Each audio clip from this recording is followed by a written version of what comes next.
Good morning, class 12. Good afternoon, class 12th. Another lesson in the economics, lesson number 6, economic policy, new economic policy or economic reform since 1991. What is the meaning of economic reforms? Economic reforms means change in economic policies.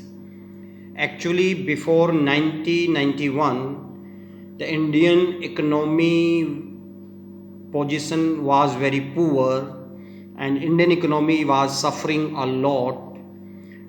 The pace of growth was very low. Public sector units were going in continuous losses.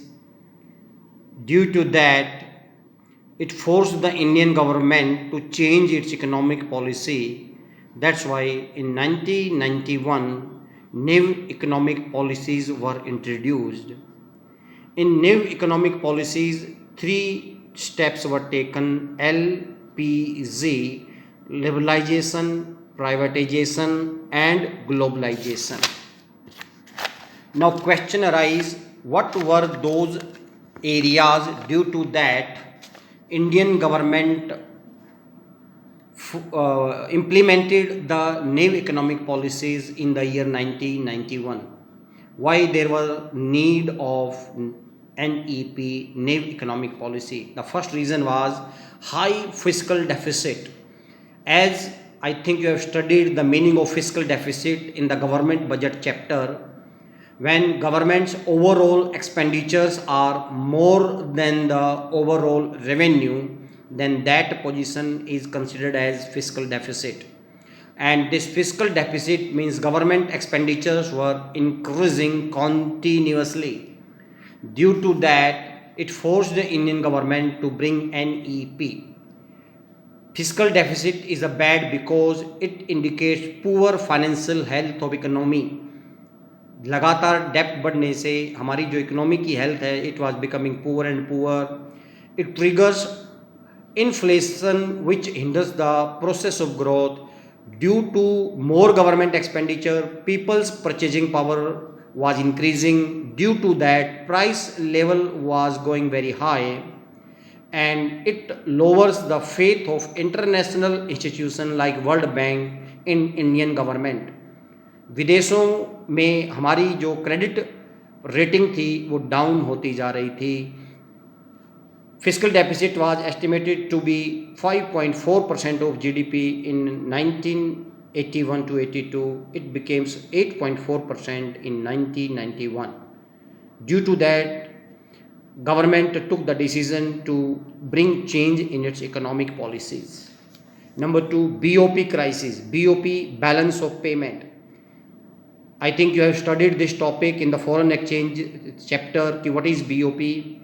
When countries overall inflow from foreign countries is less and outflow is more, means overall export import position was in deficit position. Our imports were more, receipt were less and payment were more. By the end of 1990, current account deficit was mounting up, going very high. Borrowing from rest of the world were increasing continuously.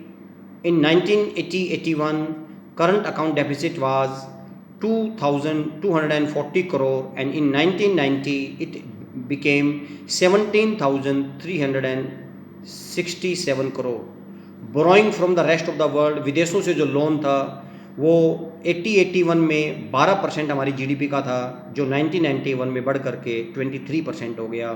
C how the pathetic position was there of our Indian economy. The next in fall in foreign exchange reserves. Foreign exchange reserve means the foreign currency which is kept by RBI to make the payment for the import bills. So our foreign exchange reserves were also declining. The position was so pathetic that at that time Indian government was unable to pay its 1 week import bill and Indian government kept gold as a reserve to the World Bank to get more foreign currency.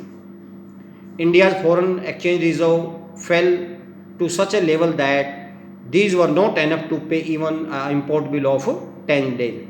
That pathetic position was there for our foreign trade. Inflationary spiral, that is rise in prices were rising continuously. Prior to 1991, despite good monsoon for 3 consecutive years, the prices were going high. Inflation was triggered by a rapid increase in money supply. As I told in the point number 1, fiscal deficit, when government is spending more, people's purchasing power increases. Due to that, prices was going very high. And poor performance of PSU, public sector undertaking. What is the meaning of public sector undertaking? Those companies which are controlled, owned by government. So their condition was going very poor. They were going continuously in heavy loss. Corruption was increasing in these industries. That's why it forced Indian government to bring new economic policies. Now the elements of new economic policies, I told just 2 minutes back, there are 3 new changes introduced by the government: liberalization, privatization and globalization. So first let us discuss liberalization. Liberal means liberty. Liberty means to give more freedom. What is the meaning of more freedom? More freedom here means the government will keep less control on the Indian economy, whether it's banking system, whether it is taxation system, whether it is import and export. Why it was there? Because prior to 1991, government had imposed several type of control on private entrepreneur. India के अंदर जितनी भी private industries थी, government ने उनके ऊपर बहुत ज़्यादा बैन लगा रखे थे. They were supposed to take license to start it.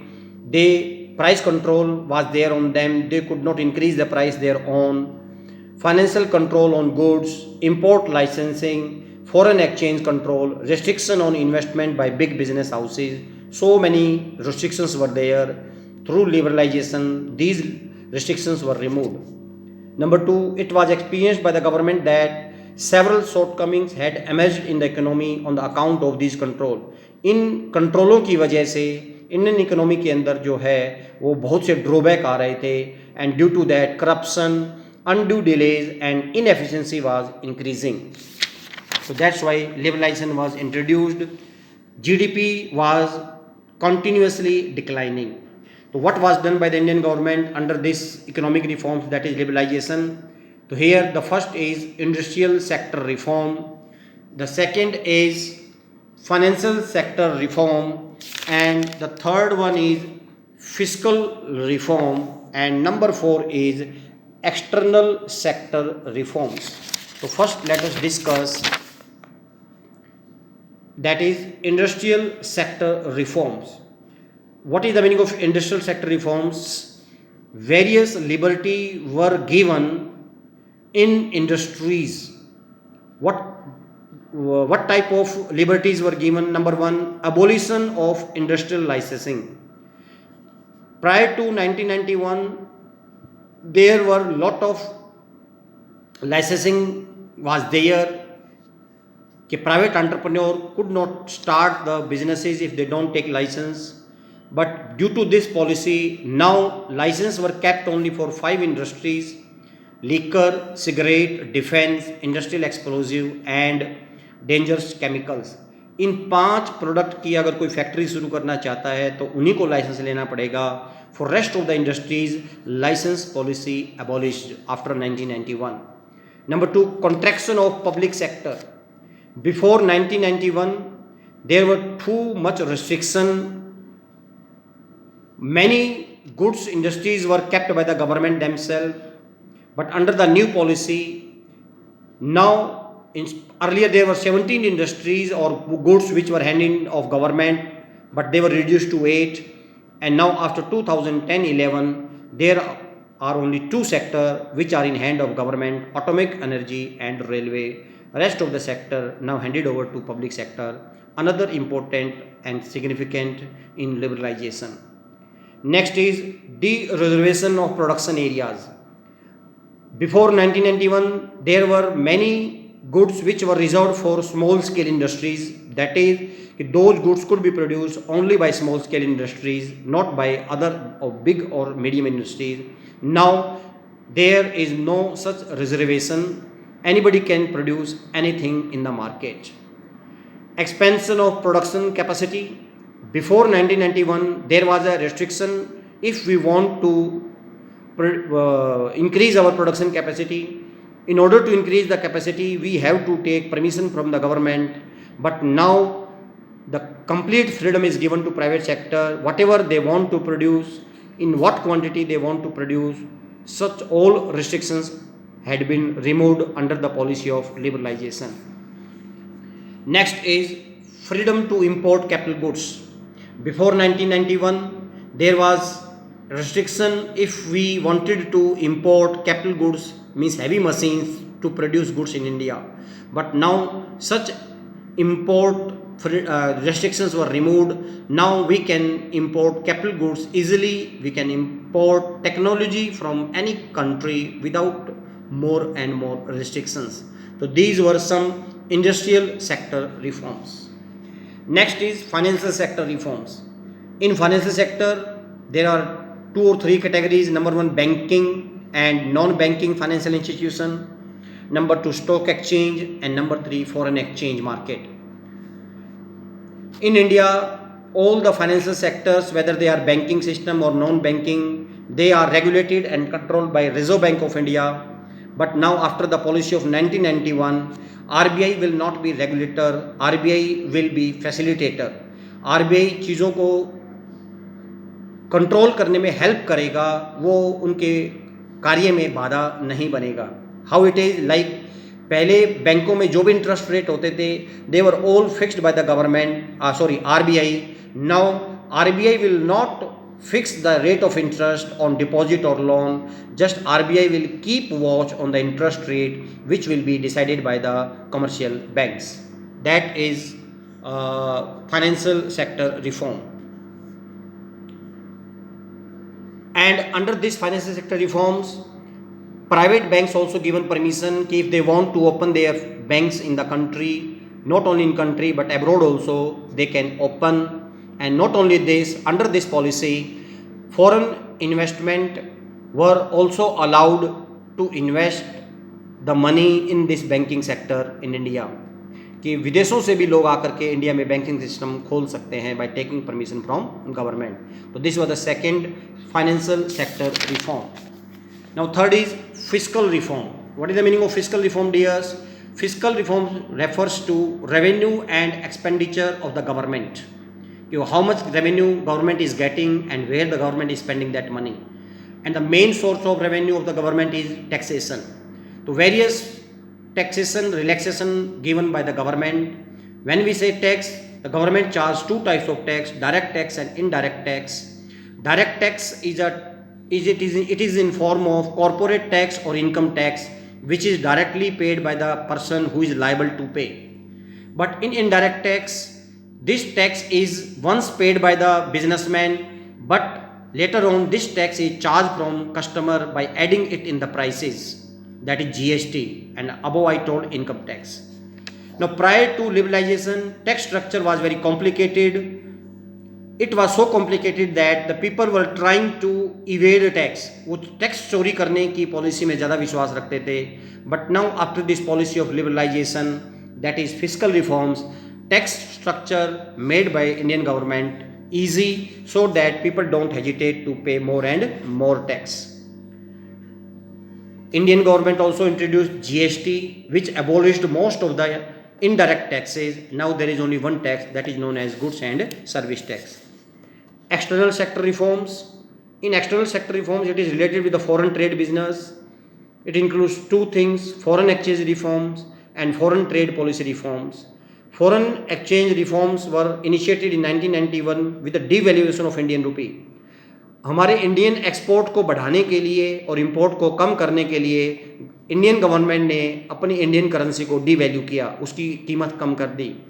उस कीमत कम करने से क्या फ़ायदा होना था कि हमारा इंडियन रुपी डॉलर के मुकाबले सस्ता हो गया, तो उससे हमारे एक्सपोर्ट बढ़ेंगे क्योंकि हमारा जो इंडियन माल है वो विदेशों में सस्ता हो जाएगा. And more foreigner will purchase goods from us, और इम्पोर्ट जो है वो कॉस्टली हो जाएगा, इसलिए हमारे बिजनेसमैन बाहर से गुड्स कम से कम खरीदेंगे क्योंकि इम्पोर्ट महंगा हो जाता है. That is devaluation process done by the Indian government. Here you can understand the meaning of devaluation. It is given in 2 or 3 lines. And not only this, under this tariff which were charged in form of import duty or export duty, they were also given many relaxation. What was the salient feature of trade policy? Import quotas have been abolished. पहले किसी भी चीज़ को import करने के लिए quantity limit होती थी, उतनी में मंगवा सकते थे, वो सब जो रेस्ट्रिक्शंस है वो रिमूव कर दिए गए. Import licensing were also abolished. There is a modern or moderate और reduction of import duty को काफ़ी कम कर दिया गया. एक्सपोर्ट ड्यूटी को भी काफ़ी कम कर दिया गया. एक्सपोर्ट ड्यूटी को कम करने से क्या होगा कि विदेशों में हमारा माल सस्ता हो जाएगा. तो such kind of steps were taken for this liberalization under foreign trade policies. So these were few steps which were taken under the liberalization under new economic policy or new economic reforms. Thank you.